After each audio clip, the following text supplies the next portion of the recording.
aberta a sessão solene de posse do cargo de professor titular no Conselho Universitário da Universidade Federal de São Paulo, Escola Paulista de Medicina, dos senhores professores doutores Clóvis de Araújo Pérez, Nader Wafai e Nobuko Yoshida.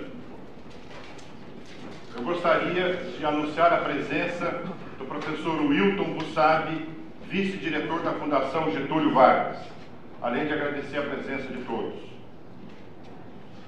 Eu convido o professor Edmundo Baracá, a professora Helena Nader, o professor Nestor Schor, para introduzir no recinto o professor Dr. Clóvis de Araújo Pérez.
Solicito aos professores Edmundo Baracá, Luiz Pula Júnior e Saul Goldenberg para introduzir no recinto o professor Dr. Nader Wafai.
Solicito aos professores Aron Jurqueves, Daniel Lopes e Terezinha Bandeira Paiva para introduzir no recinto a professora doutora Nobuko Yoshida.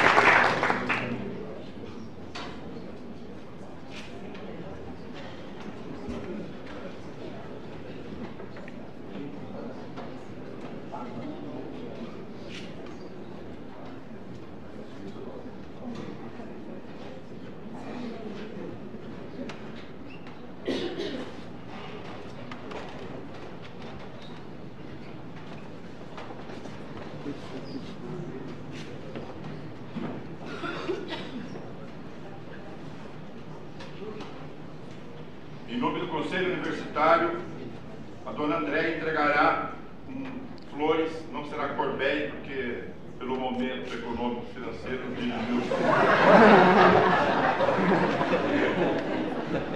a senhora Nancy Garcia Pérez.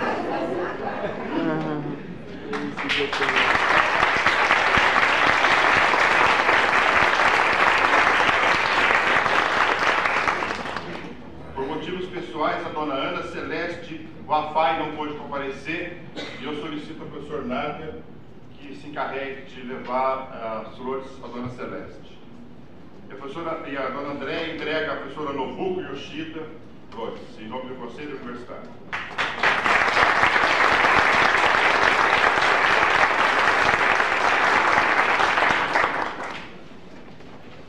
Eu convido a professora Helena Nader para, em nome do Conselho, saudar o novo membro, professor Dr. Clóvis de Araújo Pérez.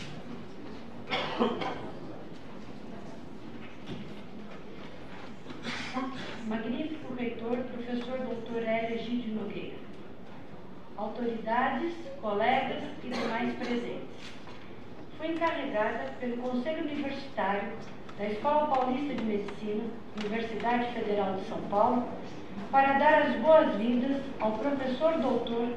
Clóvis de Araújo Pérez, novo professor titular do Departamento de Medicina Preventiva da nossa instituição.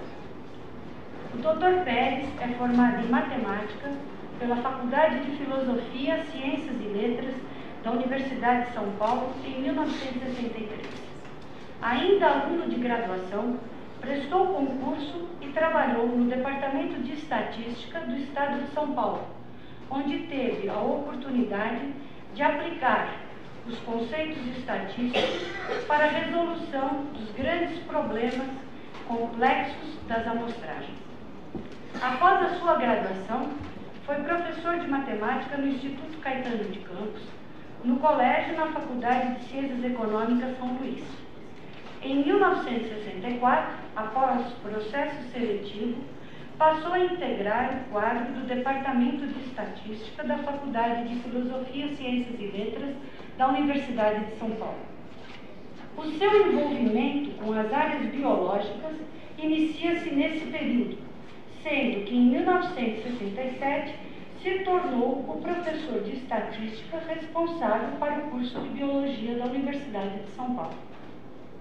O professor Pérez sempre dedicou grande interesse ao ensino da graduação. Essa dedicação fica muito bem evidenciada quando cursa disciplinas de Genética Geral e Genética Humana, ministrada pelos professores Brito da Cunha, Luiz Edmundo Magalhães e Oswaldo Frota Pessoa, para nesses cursos aprender conceitos de biologia que usará como ilustrações nas suas aulas de estatística. É desta época o seu envolvimento também com a pesquisa, tendo publicado já vários trabalhos com o professor Frota Pessoa em revistas especializadas, tanto de estatística quanto da biologia, da genética. No período de 1970 a 1974, realizou o programa de doutorado em estatística na Universidade de Wisconsin-Madison. Esse programa exigia que os alunos cursassem um conjunto de disciplinas em área distinta da estatística, enquanto os doutorandos escolhiam matemática, ciência de computação e engenharia. O professor Pérez trabalhou como minor em genética de populações com renomados cientistas da área da genética humana. Após o seu doutorado, retornou ao Brasil em 1974, onde passou a desenvolver atividades de pós-graduação no Departamento de Estatística da USP. Nesse período, a convite do professor Pastore, passou a assessorar projetos de pesquisa na Fundação Instituto de Pesquisas Econômicas, o FIPES, da Universidade de São Paulo. Ainda em 74, é o responsável pela criação do CEA, que existe até hoje no Instituto de Matemática e Estatística da USP, e o CEA é responsável pelo setor de estatística aplicada, coordenando as atividades de assessoria prestadas a outras unidades da USP, bem como envolvimento para treinamento de bacharelandos e mestrandos na estatística, no que diz respeito à utilização do conhecimento teórico e problemas práticos. Após a permanência de 5 anos no Brasil, orientando vários estudantes, retorna aos Estados Unidos a convite do Dr. Hoyle, do National Institute of Environmental and Health Science em North Carolina, onde desenvolveu trabalho de pós-doutorado sobre, novamente, de uma forma bem peculiar e característica de sua personalidade, modelos estatísticos para o estudo de efeitos biológicos a doses de radiação, mais especificamente estudando mutações letais dominantes usando o modelo de oócitos de música doméstica e drosófila melanogaster. Essa área de pesquisa enriqueceu ainda mais a formação já diversificada do professor Pérez, pois envolveu o conhecimento de novas áreas da biologia, da física, bem como da estatística.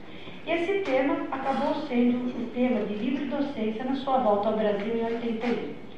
São muitas as contribuições do professor Pérez à área da estatística, seja aplicada ou metodológica, tendo colaborado com vários pesquisadores de diferentes áreas da Universidade de São Paulo, em especial com os grupos de genética coordenados pela doutora Mariana Zarz e psiquiatria coordenado pelo Dr. Valentim Gentil.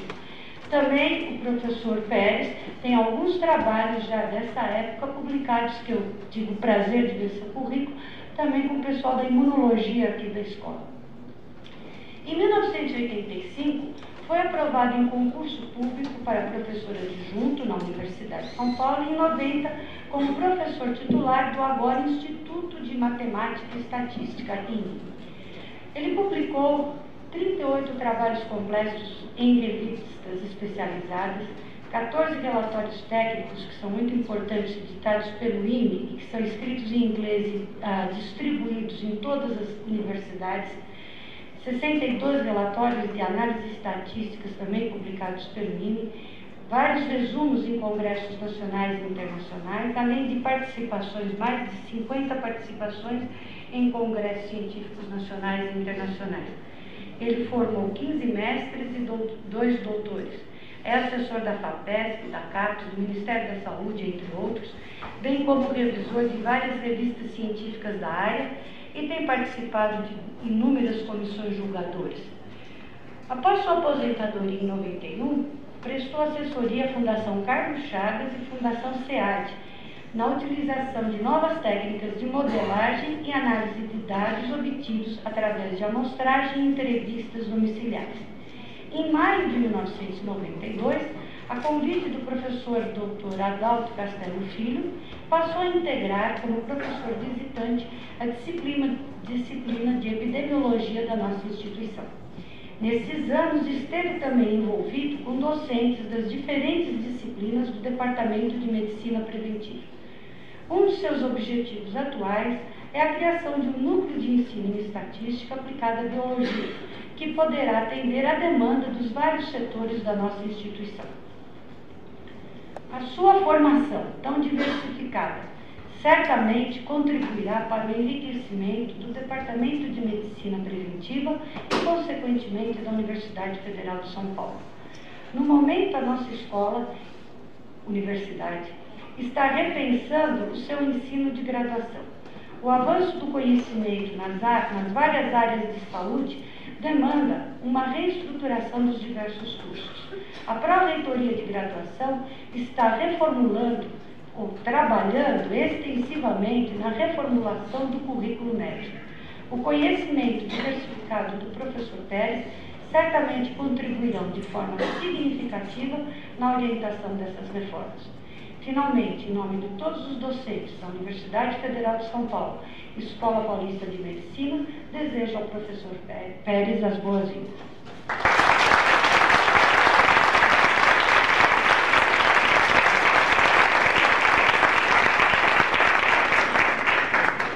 Gostaria nesse instante de ler uma mensagem do professor Ricardo Smith.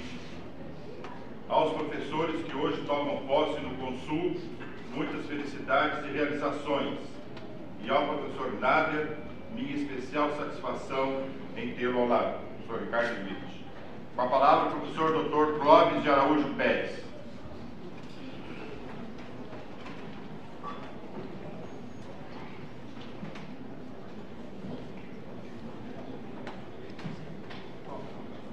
Bom dia a todos, magnífico reitor, caros colegas, acho que agora eu posso chamar de caros colegas, senhores e senhoras. Eu, como matemático, eu sou um péssimo orador, então eu vou tentar ser bastante breve, não atingindo o limite que me foi dado de tempo pelo magnífico reitor. A professora Helena descreveu exatamente a minha trajetória profissional e eu realmente não tenho nada mais a acrescentar. Eu vou iniciar então falando sobre a minha experiência na Escola Paulista de Medicina, quando eu fui convidado pelo Dr. Adalto Castelo a vir tomar parte do grupo de epidemiologia clínica e fui contratado então pelo Departamento de Medicina Preventiva. E já desde essa época eu gostaria de salientar que eu fui muito bem recebido por todos os docentes do Departamento de Medicina Preventiva e também do grupo de epidemiologia clínica. E fui contratado inicialmente como professor substituto na disciplina de epidemiologia pelo período de 6 meses. Isso foi, inclusive, um pedido meu e um acordo com o departamento de que seria um contrato bem curto para exatamente verificar a transição diária, porque eu venho da área de matemática e não estava, assim, com certeza de me adaptar totalmente a uma área nova. Mas, passados 6 meses, o contrato foi renovado como professor visitante e quando terminou o prazo legal de professor visitante, de professor substituto, eu fui então contratado como professor visitante e que não poderia ser renovado por mais de 1 ano, então o prazo iria se expirar, agora se expirou no dia 1º de junho. E o Departamento de Medicina Preventiva, provavelmente satisfeito com o meu desempenho dentro do departamento, fez todo o empenho para criar a oportunidade de eu continuar na escola. Então, foi aberto este concurso para a disciplina de bioestatística e eu, então, fiz esse concurso e por isso que eu estou aqui presente com todos vocês. E agora, eu vou ser, então, professor da disciplina de bioestatística e, portanto, as atividades que eu desenvolvia no Departamento de Medicina Preventiva, eu espero mudar, quer dizer, tornar uma preocupação a mais, criar um trabalho a mais para mim, que será exatamente tentar remodelar, de certa forma, a disciplina de bioestatística. Porque nesse tempo, foi o suficiente para mostrar que a demanda para a estatística aqui na escola é realmente grande, e tanto em nível de graduação como em nível de pós-graduação. Então eu vou tentar usar a minha experiência e formar um grupo de pessoas qualificadas para que a gente possa atender essa demanda nos diferentes níveis. Eu ainda não tenho exatamente ideia de como fazer isso, tenho algumas particulares, mas isso será, então, um objeto de discussão. Até agora, a minha atividade foi no departamento mais na disciplina de epidemiologia, e quando eu cheguei aqui, eu tive sorte de encontrar 2 desafios. Um foi organizar um curso de estatística para a disciplina de epidemiologia, um curso de estatística em nível de pós-graduação, que fosse compatível assim, com os cursos de bioestatística ensinados em centros internacionais. Isso foi um desafio. Eu não digo que está totalmente resolvido, mas está bem encaminhado e eu tenho visto assim, um certo progresso na disciplina nesses 3 anos que eu estou lecionando. O outro desafio foi uma demanda interna do Departamento de Epidemiologia, que as disciplinas do departamento tinham assim, uma demanda de estatística bastante grande. E imediatamente eu me envolvi com o pessoal das disciplinas e consegui fazer um entrosamento assim, bastante eficiente para melhorar, de certo ponto de vista, a análise estatística das pesquisas desenvolvidas. E eu espero que a confiança que vocês depositaram em mim seja retribuída por mim, e eu espero realizar algum trabalho que seja útil para a escola durante esse período de contrato. Muito obrigado.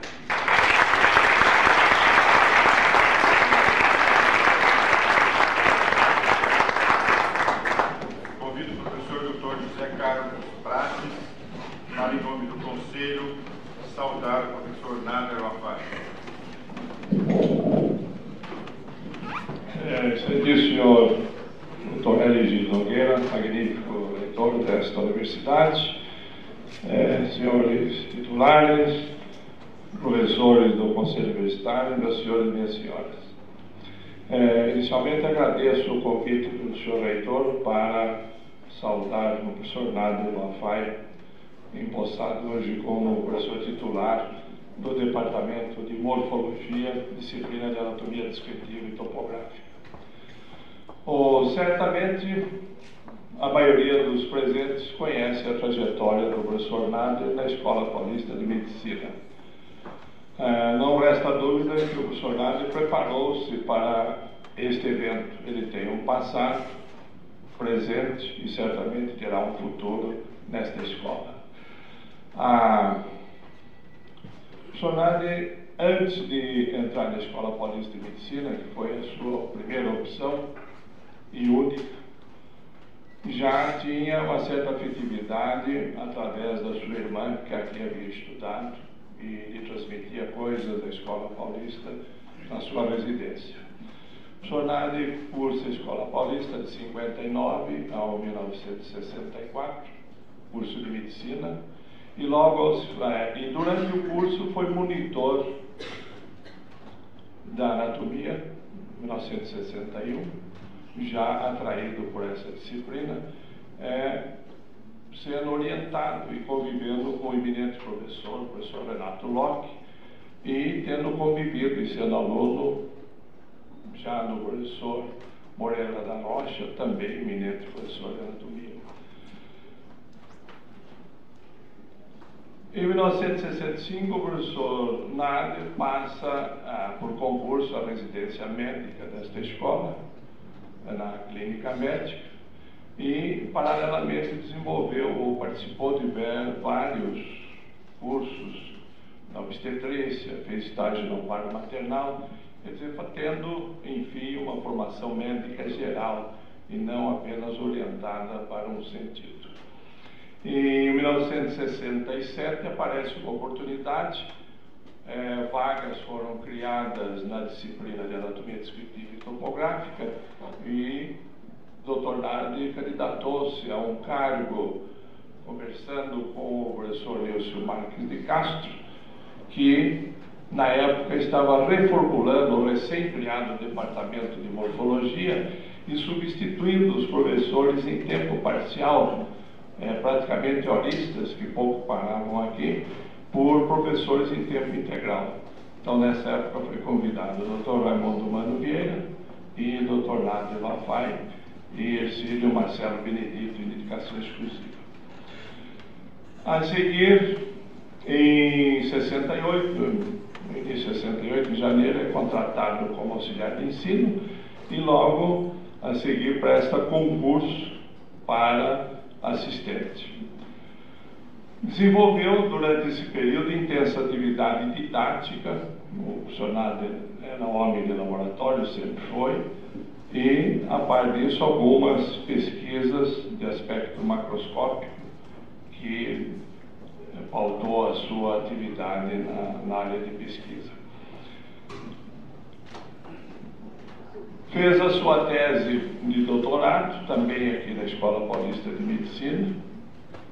Curso, embora fosse quase dispensável, fez todas as disciplinas obrigatórias e preparou sua tese sobre laringe, a comunicação do nervo laríngico superior com o laríngico recorrente, e tese que é hoje citada em várias revistas, em vários índices, etc.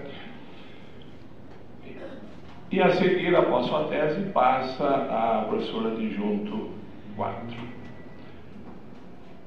Dando sequência à sua carreira, fez concurso de livre docência, submeteu-se às provas de livre docência e, a seguir, o ano passado, início deste ano, fez seu concurso, em 1996, para professor titular em vaga cedida pela disciplina de histologia, né, que não tinha livre docentes, e foi aberto concurso para a anatomia, tendo se candidatado em professorado. A par dessa atividade aqui na Escola Paulista, intensa não só na parte de ensino, e uma carreira feita gradativamente durante 3 décadas, mais corretamente 36 anos de atividade de ensino, mas também uma intensa atividade administrativa. Membros de reformulação de currículo, participou do colegiado da Associação dos Docentes, secretário, tesoureiro, chegando a ser vice-presidente da presidência da Associação dos Docentes, e também nos colegiados da área específica em que trabalhava. Isto é, tem uma participação bastante acentuada na Sociedade Brasileira de Anatomia, confecção de regimento, prêmio Renato Locke, tesoureiro da sociedade, enfim, uma intensa participação administrativa bastante eclética e em outros setores. Terminada a sua, foi diretor da Escola Paulista de Medicina durante um período de 4 anos, e após o término desta diretoria, cheia de realizações, uma ampliação bastante intensa dos imóveis da escola, que estava necessitando de área para crescimento, e outras atividades, gráfica, e vários setores da escola tiveram uma contribuição muito grande que está assinalada no seu currículo.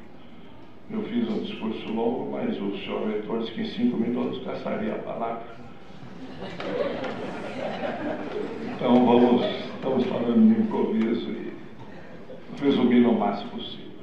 Foi secretário, então, da Saúde do Estado, desenvolvendo alguma atividade cheia de percalços. Conhecemos os problemas que lá, por onde passou. Enfim, foi uma atividade bastante diversificada, não só alguns criticam os que fazem administração, que não publicaram muito, etc. Mas assim mesmo, o professor Nari tem várias publicações, orientou estagiários, iniciação científica, professor de pós-graduação, tendo dado cursos de pós-graduação na área específica, também como orientador de tese, de mestrado e de doutorado, e além disso, deu uma contribuição fora também da Escola Paulista, que era relevante. Sabe, os senhores, que hoje algumas disciplinas básicas tem professores que praticamente são espécimes em extinção. Não é fácil hoje encontrar professores qualificados para parasitologia, anatomia e fisiologia, com diversificação em todo o setor da anatomia ou dessas disciplinas, não especialistas, e de tal forma que contribuiu com a Faculdade de Medicina de Taubaté, ainda até hoje o professor titular de anatomia, com a Faculdade de Medicina do ABC, onde sucedeu o eminente professor Otávio de la Serra, chegou a ser vice-diretor da Faculdade de Medicina do ABC. Por solicitação do Ministério e convênio com a Escola Paulista, contribuiu para o ensino da morfologia, em especial anatomia, na Universidade do Amazonas, onde passava alguns períodos, e outros cursos em outros setores para onde foi chamado. Então, o professor Nari tem nesta escola uma trajetória praticamente já preparada, né? Como eu já disse, um passado, um presente e certamente terá um futuro pela sua atividade não só específica de docente, mas administrativa, neste novo conselho do qual ele toma posse hoje. Desejamos ao professor Nardi, nesta sua nova ascensão, muita satisfação e muitas realizações. Seja bem-vindo ao Conselho. Aproveitamos a oportunidade para cumprimentar os novos empossados e agradecer ao senhor reitor este convite que para nós nos honra muito. E deixamos para o final, nos honra face a fato ocorrido nos fins de 1960, com a morte do professor Roche, é convidado o professor Locke para assumir a anatomia. E quem levou um cartãozinho do professor Locke à Santa Casa, jovem, cabelo comprido, magrinho, foi o professor Nath.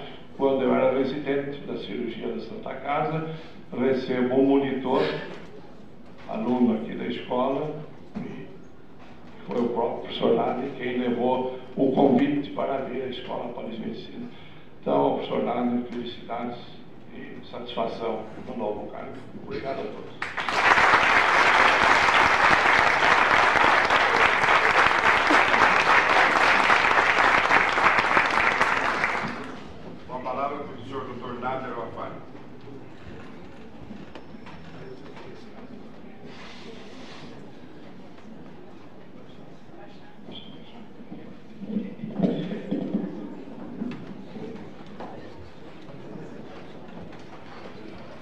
Excelentíssimo senhor professor doutor Hermenegildo Nogueira, magnífico reitor da Universidade Federal de São Paulo, senhores membros do Conselho Universitário, senhores e senhoras, assumo o cargo de professor titular como mais uma missão, entre as várias que a Escola Paulista de Medicina já me honrou, do que como uma conquista de caráter pessoal.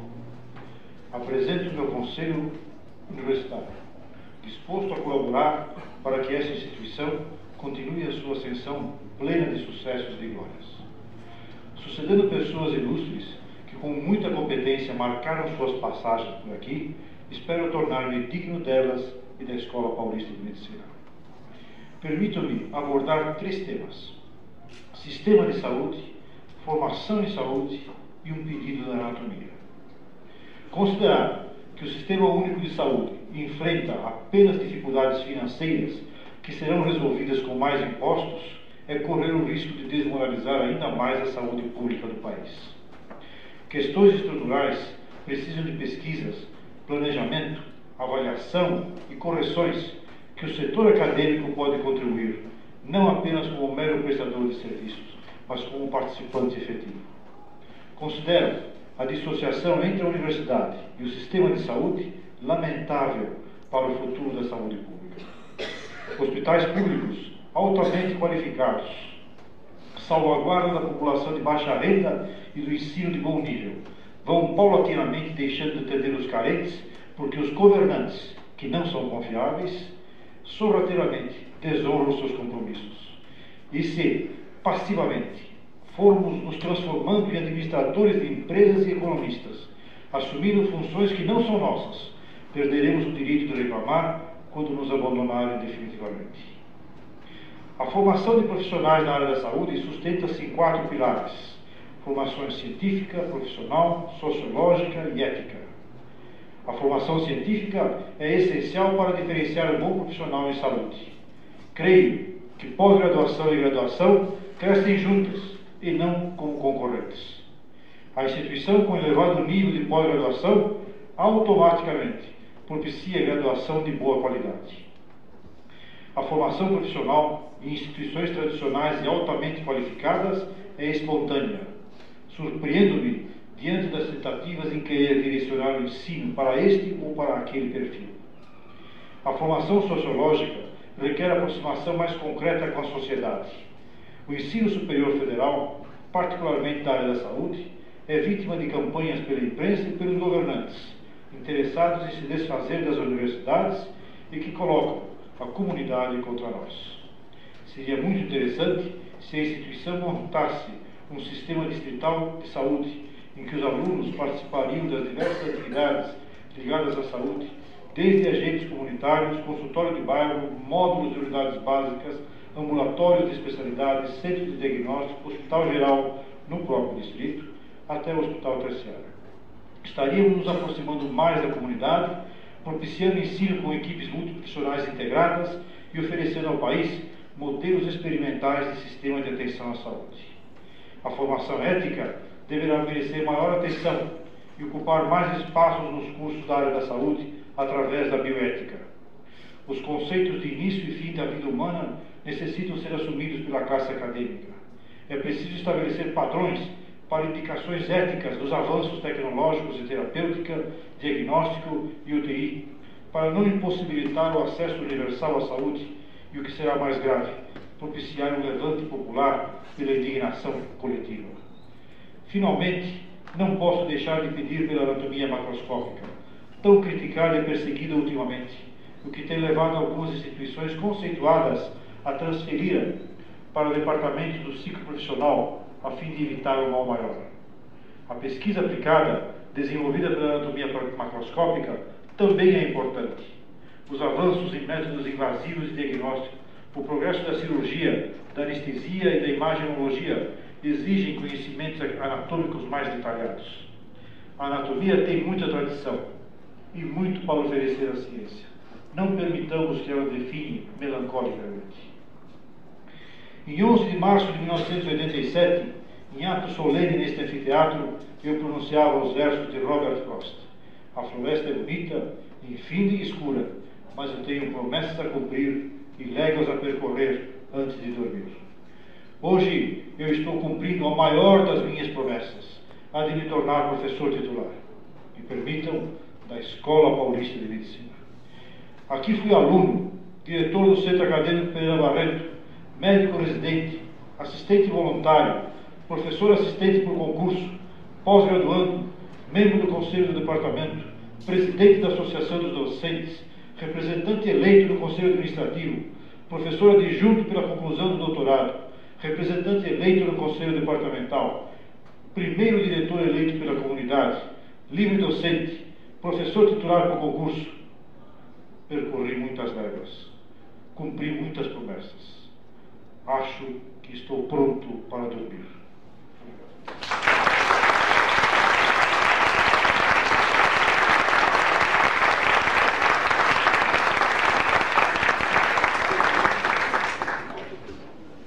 Eu convido o professor Dr. José Daniel Lopes para, em nome do Conselho Universitário, saudar a professora doutora Nobuko Yoshida.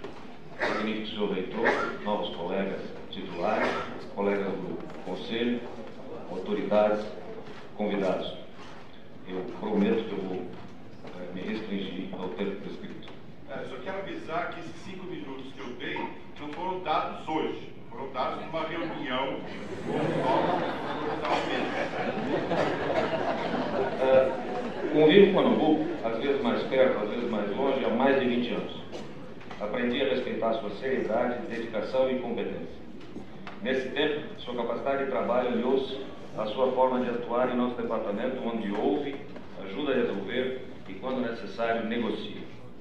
Enquanto demonstrava essas qualidades, viajou várias vezes ao exterior para aprender ou ensinar, recebeu perto de 20 auxílios de agências financiadoras de pesquisa, produziu mais de 40 publicações de alto nível e orientou, ou está orientando, mais de uma dúzia de teses de mestrado ou doutorado. Fez, quando não exigida por ninguém, em 1988, sua livre docência. Vista por qualquer forma de avaliação, mantém sua disciplina de parasitologia, chefiou por 10 anos entre as melhores existentes. É chefe do departamento há perto de 2 anos e faz dele uma ilha de entendimento e compreensão, sem abrir mão da produção científica de seus membros. Este mesmo departamento, que foi recentemente considerado como um dos melhores, se não o melhor do país. Pelos seus méritos, considero que chega a este Conselho tarde. Tenho certeza que esse Conselho se engrandecerá com sua presença e participação. E sinto-me muito honrado por ter sido escolhido para dar as boas-vindas.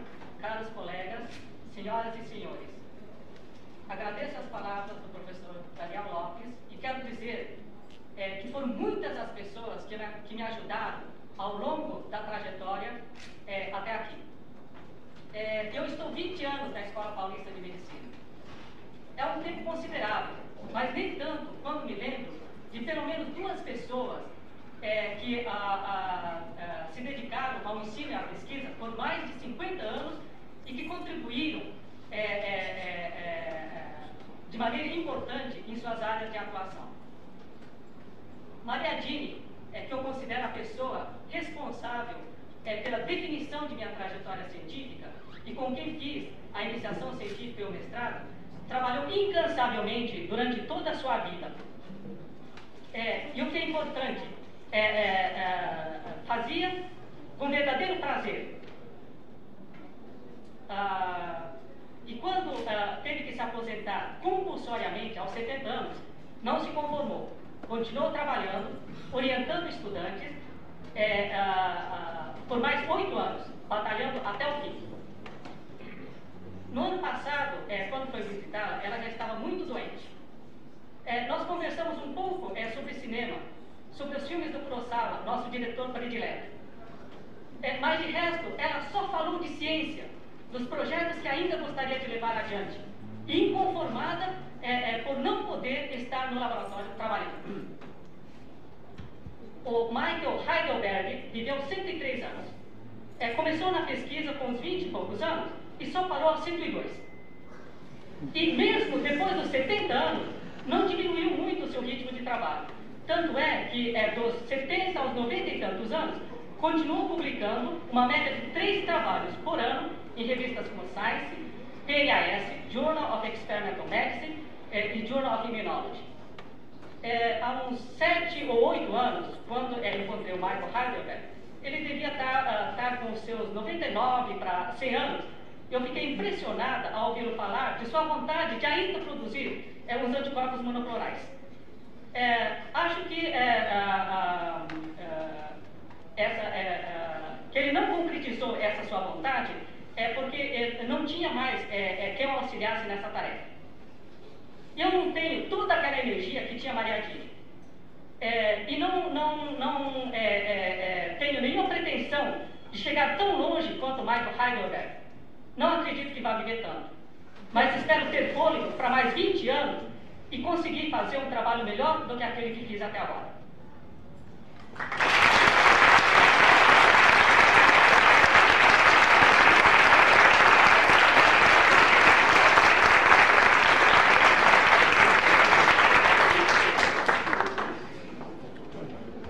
Nesse momento eu gostaria de, em meu nome pessoal, cumprimentar os novos professores titulares da Escola Paulista de Medicina. Gostaria de conversar pessoalmente com cada um deles, de saber os seus projetos e de suas necessidades. E dentro da possibilidade da escola, essas necessidades serão atendidas. Eu agradeço a presença de todos, encerro a sessão e convido a todos para o coquetel. Obrigado.